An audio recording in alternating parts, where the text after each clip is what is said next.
उद्धवत चिंतन श्री गुरुदेव दत्त.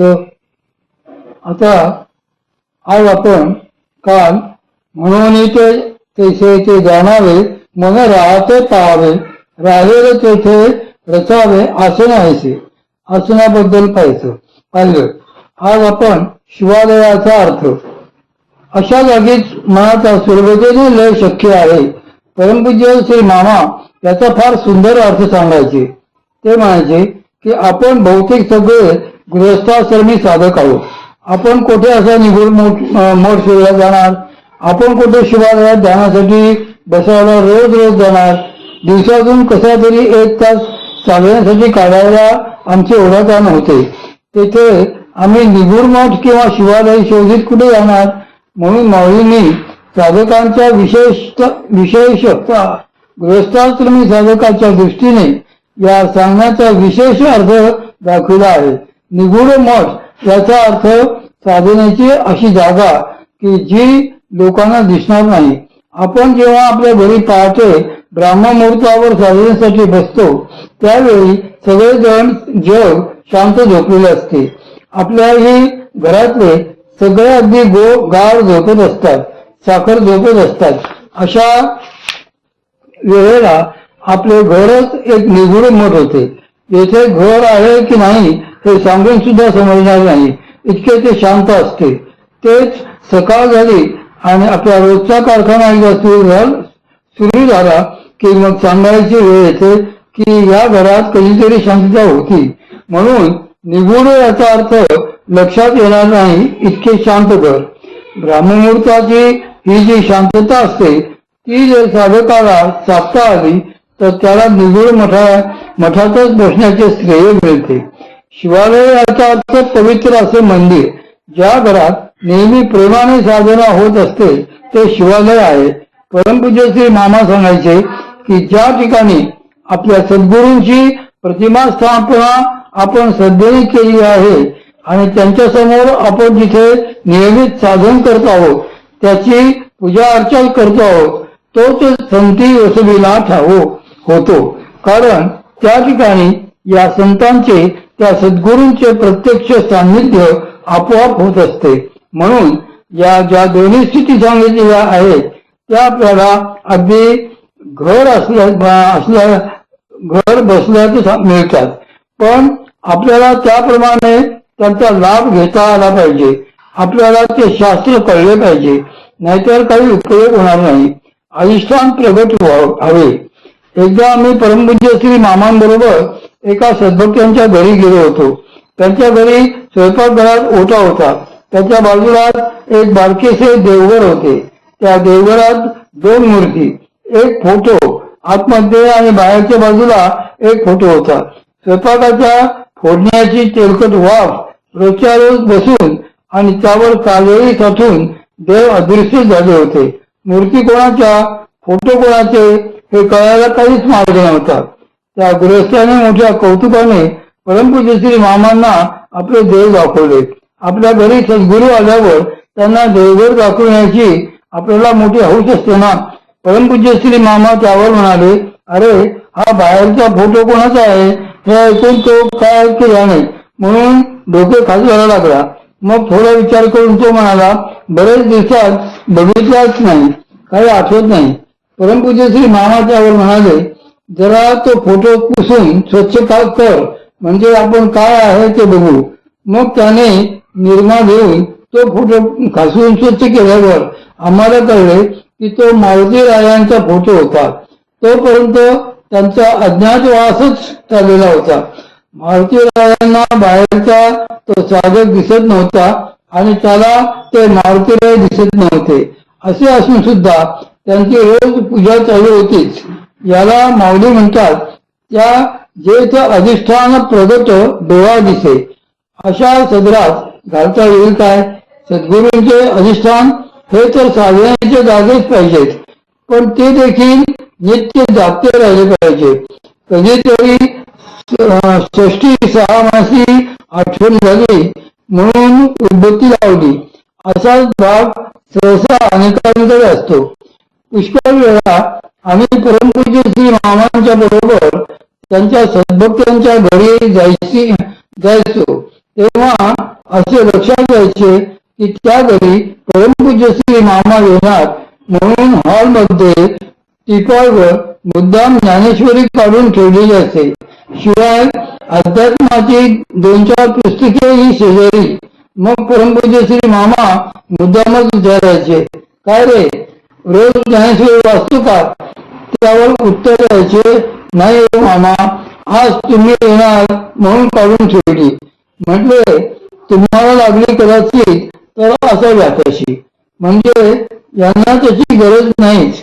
याला काही जे अधिष्ठान प्रगत डोळा दिसे असे म्हणत नाहीत.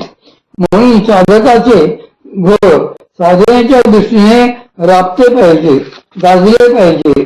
काही घरात रात्रंदिवस प्रपंच सुरू असतो. तो सुरू ठेवा म्हणून कोणाला काही सांगावे लागते काय? प्रपंचाची गरज असते आणि म्हणून प्रपंचाच्या दृष्टीने घर जागे असतेच. खरे म्हणजे आपण म्हणतो घर नांदते आहे, पण खरोखरी घर नांदते की घरातील माणसे नांदतात? घर काही नांदत नसते. घरातली सगळी माणसे बाहेर गेली तर एकदम सगळा सुखात होईल. त्या शांततेत घर अगदी खायला उठे, मन राहते हवे. माणसे जर अशी प्रपंचाच्या दृष्टीने नांदू शकतात तर ती परमार्थाच्या दृष्टीने नांदू शकणार नाहीत का? माऊलींचे असे म्हणणे आहे की जेथे प्रत्यक्ष परमार्थ नांदतो त्याला निगूढ मठ म्हणावे, त्याला शिवालय म्हणावे. नाहीतर आहेतच आपल्या घरी इतर सगळ्या गोष्टी. घरात निदान ब्राह्मण मुहूर्तावर तरी साधनेला अनुकूल असे वातावरण हवे. दिवसभरात कधीतरी निदान भगवंतांचे स्मरण व्हावे, पूजन व्हावे, सद्गुरूंना वंदन व्हावे. नाहीतर आहेच आपल्या घरात मोठ्या आवाजात टीव्ही रेडिओ चालू, ते दोन्ही बंद असले तर कुठे घरातली गाईच मोठ्याने ओरडत असते. एकंदरीत असा सगळा सांस्कृतिक कार्यक्रम दिवसभर चाललेला असतो. त्यात काही खंड पडत नाही. पण याला काही माऊलींना अभिप्रेत असलेले शिवालय आपण म्हणत नाही. म्हणून जे माऊली सांगतात ते आपण आधी जाणून घेतले पाहिजे. म्हणून तैसे ते जाणावे. ते तैसे म्हणजे कैसे जाणावे, त्याने आधी जे सांगितले आहे त्याप्रमाणे जाणावे लागते. आणि त्यातही मुख्य म्हणजे मन राहते पाहावे हे गरजेचे आहे. साधनेला अनुकूल अशी जागा कोणती? याचे उत्तर माऊली मन राहते पाहावे या शब्दात सांगतात. म्हणजे प्रथम आपल्याला तेथे बसावे असे तरी वाटले पाहिजे. काही घरात गेल्यावर तर अशी परिस्थिती असते की तेथे बसणे तर थोडाच, पण 2 मिनिटेही थांबावेसे वाटत नाही. कधी एकदाचे बाहेर पडलो असे होऊन जाते. सगळाच पसारा घरात अस्ताव्यस्त पडलेला असतो. कोठून तरी कसले तरी चित्र विचित्र वास येत असतात. घरातले कपडे ठिकठिकाणी बोळ्यांसारखे पडलेले असतात. अशी बरीच घरे दिसतात. माऊली अशी जागा साधनेला अनुकूल मानत नाहीत. मन राहते पाहावे म्हणजे तेथे मनाला किमान प्रसन्नता वाटली पाहिजे. मन राहते म्हणजे काय याचा अर्थ नीट समजून घ्यावा. मन प्रपंचातच राहील तर त्यात काही विशेष नाही, कारण त्याचा तो स्वभावच आहे. पण मनाला जर तिथे साधनेत राहावे असे वाटत असेल तर ती जागा त्याच्यासाठी योग्य आहे. मन राहते म्हणजे मनाला साधनेमध्ये रमावेसे वाटावे असे स्थान. काही स्थाने अशी असतात की जेथे गेल्याबरोबर आपोआप डोळे मिटू लागतात. तेथे आपल्याला शांतपणे बसावेसे वाटते.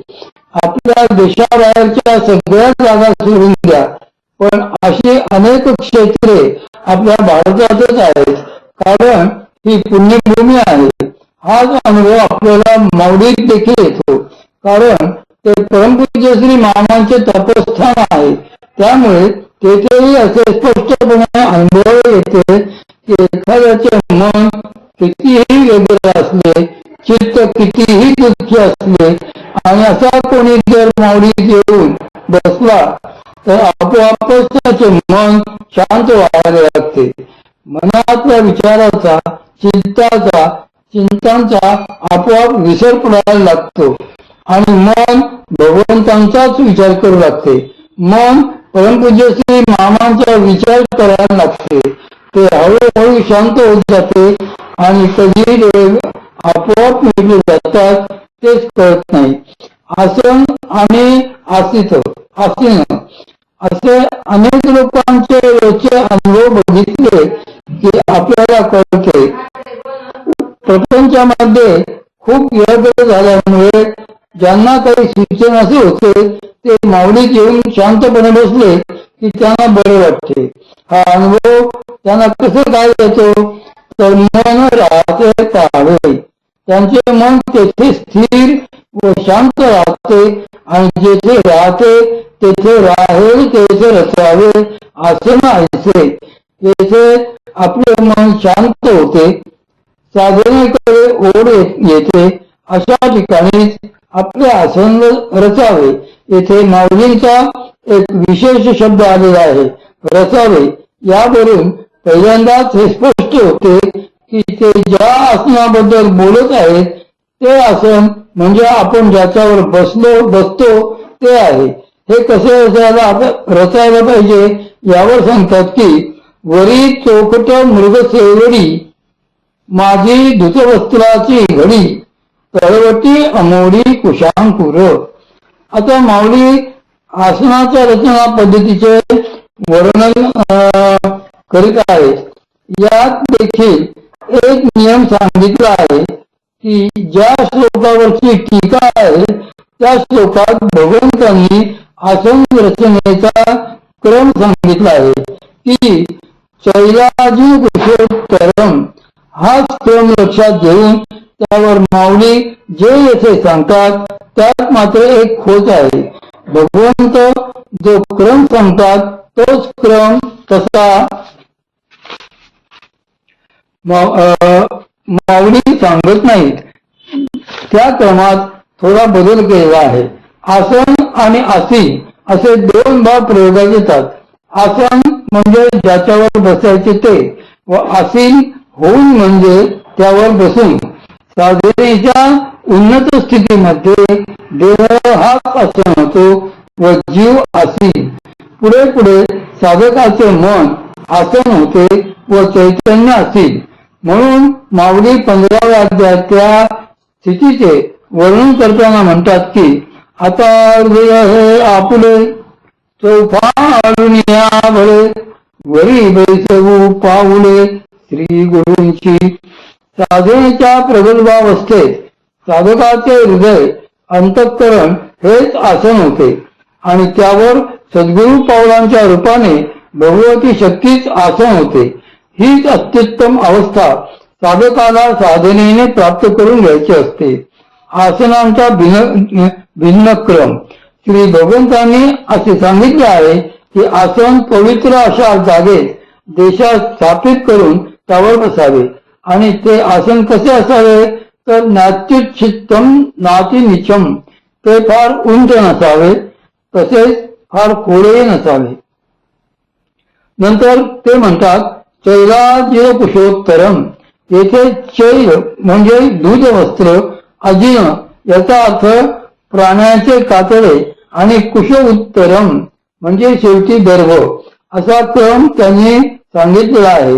वरती दूध वस्त्र, त्याच्या खाली अजिन, मग ते मृगाजीन असो व्याघ्राजीन असो किंवा जे कोठले उपलब्ध असेल त्या योग्य प्राण्याच्या कातडे आणि सगळ्यात खाली गर्भ असा क्रम श्री भगवंत सांगतात. पण हाच क्रम माऊलींनी थोडा बदललेला आहे. माऊली म्हणतात वरी चौकट मृगसेवडी, वर मृगाची, त्या खाली माझी धुतवस्त्राची घडी आणि तळवटी अनोडी कुशांकुर. येथे त्यांनी अजिनाचा आणि दूध वस्त्राचा क्रम उलटा केलेला आहे. तो क्रम त्यांनी असा का बदलला हे समजून घेणे हे फार महत्वाचे आहे. पण त्याआधी आपण हे पाहू की आसनासाठी नेमक्या या 3 गोष्टी का निवडल्या आहेत. आपल्याला घरात बाकीची कितीतरी आसने उपलब्ध असतात. पाटावर बसायचे असते तर ते एक आसन होते. खुर्ची हेही आपल्याला एक आसन होतेच. पलंगावरही आपले आसन होऊ शकते. पण माऊली अशा कोणत्याही आसनांचा उल्लेख करीत नाहीत. कारण या आसनांचेही एक शास्त्र आहे. तंत्रशास्त्रात आणि मंत्रशास्त्रात अनेक आसनांचा फार सखोल विचार केलेला आहे. त्याविषयी अगदी साधा असा एक नियम आहे की आपल्या शरीरातील प्राण जोपर्यंत स्थिर होत नाहीत तोपर्यंत आपले शरीर देखील स्थिर राहू शकत नाही. कारण जरी म्हटले की आम्ही स्वस्थ बसलेलो आहोत तरी थोडा वेळ स्वतःचे प्रामाणिकपणे निरीक्षण करा की आपण आहोत तसे किती वेळ स्थिर बसू शकतो. आपल्या शरीराची काही ना काहीतरी हालचाल मग ती कशीही असेल होतच असते. आपण आपला हात इकडचा तिकडे करू, मान तरी इकडची तिकडे करू, असे काहीतरी सारखे बदलतच राहू आणि म्हणून आपले शरीर पूर्णपणे स्थिर राहणारच नाही. कारण ही चंचलता खरे तर मनप्राणाची असते. आसन व प्राणांचा संबंध. आपले प्राण जोपर्यंत चंचल असतात तोपर्यंत आपले शरीर देखील त्यांच्यासारखे चंचल राहते. म्हणून योगशास्त्राने एक फार सुंदर सिद्धांत